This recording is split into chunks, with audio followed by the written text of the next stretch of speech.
மகுடம்னு சொல்லாதீங்க, மொக்கப்படம்னு வேணா சொல்லுங்க. அவ்வளவு காட்டு மொக்கப்படம் இது. எந்த ஒரு மொக்கப்படத்தையுமே நம்ம உட்காந்து பார்த்துட்டு கடைசியாக தான் வெளில வந்து நம்ம இது பண்ணுவோம், சரிங்களா? இந்த படம் பாதியில நம்ம ஓடி வரோம் அப்படின்னாக்கா அவ்வளவு கேவலமா இருக்கு இந்த படம். இதை எடுத்து அப்படியே போடுங்க. படத்துல ஒரு சீன் கூட நல்லா இல்லை. படத்துல எல்லாமே லாஜிக் மிஸ்டேக். ஒரே ஒரு சீன் நல்லா இருந்துன்னு சொல்லி நான் ஏத்துக்கிறேன். எனக்கு என்னன்னா, ஒரு ஆவரேஜான படத்துக்கு சண்டை போட்டீங்கன்னா கூட பரவாயில்ல, காட்டு முக்க படம் அந்த படத்துக்கு போய் சண்டை போட்டு கிடக்குறீங்க. இந்த படம் நல்லா இருக்குன்னு சொல்லி நல்லா படத்துல கஷ்டப்பட்டாங்க தான். எல்லாரும் கஷ்டப்படாம படம் எடுக்க மாட்டாங்க, கஷ்டப்பட்டு தான் படம் எடுப்பாங்க. நீ கஷ்டப்படுறதுக்கு நல்லா இருக்கு நான் சொல்ல முடியுமா? நான் சும்மா உனக்கு காசு கொடுத்து போக முடியுமா? நீ கஷ்டப்பட்டா சும்மா டிக்கெட் எடுத்து கொடு, 4 பேர் பார்க்க வேண்டிய வந்து நான் காசு கொடுத்து பார்க்கணுமா, இவருக்காக நல்லா இருக்குன்னு சொல்லிட்டு போனோமா? லாஜிக் இதெல்லாம். எங்க படத்துல டைரக்ஷனே பண்ணலங்க. அவரு போய் பாருங்க, ஒரு குழந்தைய கொடுத்து அந்த குழந்தை ப்ராப்பரா சூப்பரா எழுதுங்க. அவ்வளவு கேவலமா பண்ணிருக்காங்க, ரைட்டிங் ரொம்ப கேவலமா இருக்கு. இந்த படத்தை போய் பாருங்க, நல்லா இருக்குன்னு சொல்லுங்க, அப்புறம் நான் ஏத்துக்கிறேன். ஊர்பட்ட கேட்ட போறோம். ஆனா அதெல்லாம் வந்து பாத்தீங்கன்னாக்கா படத்துக்கு செட் ஆகுதுன்னா கேவலமா இருக்கு. படத்துல துஷாரா வந்து படத்தை பாக்குறாங்க, ஆனா துஷாரா 2-3 சீனுக்கு மேல வரமாட்டாங்க.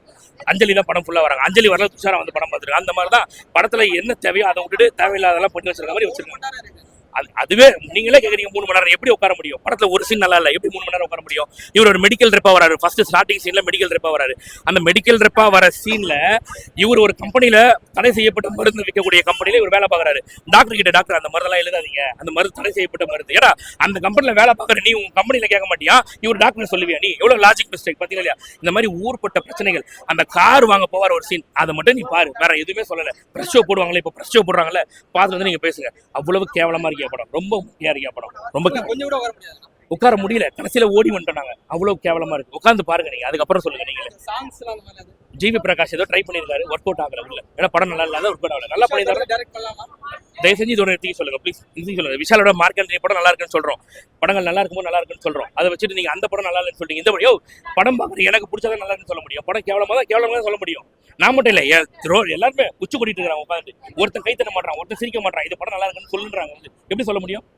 இதுல விஷால் வந்து தளபதி டைரக்ட் பண்ண சொல்லிருந்தாரு. ஐயோ அதை செஞ்சு விட்டுருங்க, அதெல்லாம் வேணாம். ஓவர் கிரிஞ்சு ஓவர்லோட் அடியா, அவ்வளவு கேவலமா இருக்கியா?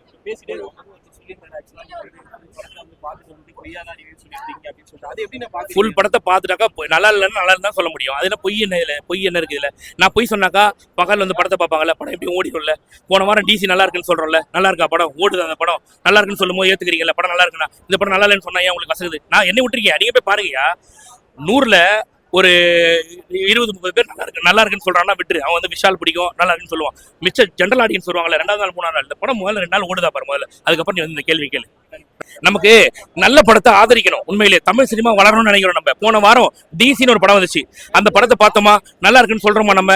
இப்ப இந்த படம் நல்லா இல்லையா, உள்ள உட்கார முடியலையா, கிளைமேக்ஸ்ல ஓடி வந்துடுறோம் நாங்க வெளியில.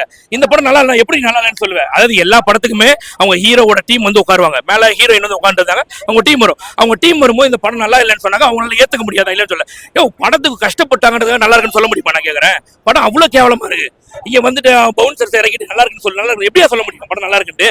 படம் அவ்வளவு கேவலமா இருக்கியா படம்? உட்கார முடியும். என் கதை படத்துல ஏதோ ஒரு லாஜிக்ன்ற படத்துல இருக்கா? நான் என்ன கேட்கறேன், நீங்க போறீங்களா இப்ப 3 மணிக்கு போறீங்கல்ல, பிரஷ் ஷோ போறீங்கல்ல, பார்த்துட்டு நீங்க சொல்லுங்க படம் நல்லா இருக்கா இல்லையாண்டு, மனதாட்சி சொல்லு நல்லா இருக்கா இல்லையாண்டு. அவ்வளவு கேவலமா இருக்கியா படம்? அவ்வளவு கேவலமா இருக்கியா படம்? அது மூவி டீம், அதாவது பார்த்தீங்கன்னா விஷால் நடிகர் சங்கத்துல இருந்து வராங்க ஆட்கள், அவங்க அப்படிதான் பண்ணுவாங்க. பத்தத்துல வெள்ள சட்டை போட்டு வராங்க, எங்க இருந்து வராங்க? விஷால் டீம்ல இருந்து வராங்க. அவங்களுக்கு படத்தை நல்லா இல்லைன்னு சொல்ல பிடிக்காது. உனக்கு பிடிச்ச, நான் என்ன சொன்னேன், மார்க் ஆண்டனி படம் நல்லா இருக்குன்னு சொல்லும்போது உனக்கு இனிக்குது இல்ல, இந்த படம் நல்லா இல்லைன்னு சொன்னா உனக்கு ஏன் கசகுதுன்னு கேட்கறேன். நல்லா இருக்குன்னு சொல்ல போறோம், நல்லா இல்லைன்னு சொல்ல போறோம். இதுல கூட ஏத்துக்க முடியல.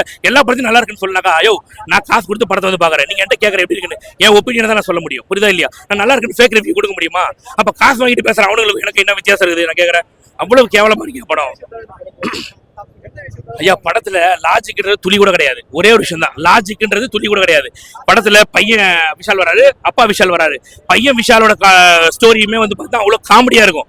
அவ்வளவு காமெடியா இருக்கும். ஒரு காருக்காக போறாப்புல, கையில 4 லட்சம் ரூபாய் வச்சிருக்காப்புல, ஆனா பார்த்தா அடுத்த சீன்ல BMW கார் வாங்கிட்டு வராப்புல.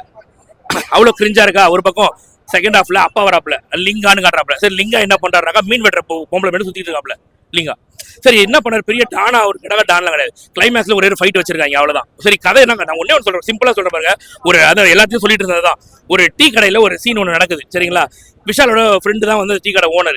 அந்த கடையில வேலை பார்க்குற பையன் கிட்ட ஒருத்தர் டீ கேட்கறாரு, வந்து கஸ்டமர் டீ கேட்கறாரு. டீ கொடுக்கும்போது அந்த பையன் தெரியாம மேல ஊத்திடுறான். உடனே வந்து அந்த ஓனர் வந்து அந்த கஸ்டமர் வந்து அடிச்சிடறாப்ல, ஏன்டா மேல ஊத்துறன்னு சொல்லி. இந்த மாதிரி சீன் நம்ம நிறைய பாத்துறோம். அப்போ ஒரு ஓனர் என்ன பண்ணாரு, சாரிங்க தெரியாம பண்ணிட்டாரு போங்கன்னு சொல்லி தான் உடனே இவர் போய் டீயை போட்டு கொண்டு வந்து மேல ஊத்துறாப்ல திருப்பி அந்த கஸ்டமர் மேல. சரி, இப்போ இந்த சீனால படத்துக்கு என்ன இருக்கு? அப்படிங்கிற ஒண்ணுமே கிடையாது. அப்புறம் எதுக்கு எடுக்கிறீங்க இந்த சீனை? இப்படி கேவலமா பண்றாங்க. இப்படி கேவலமா ஒரு சீனையும் எடுத்து வச்சுட்டு இது வந்து ஒரு நல்ல படம் சொல்லுன்றாங்க. எப்படி சொல்ல முடியும்? நல்லா தான் சொல்ல முடியும். கேவலமா இருக்கு படம்.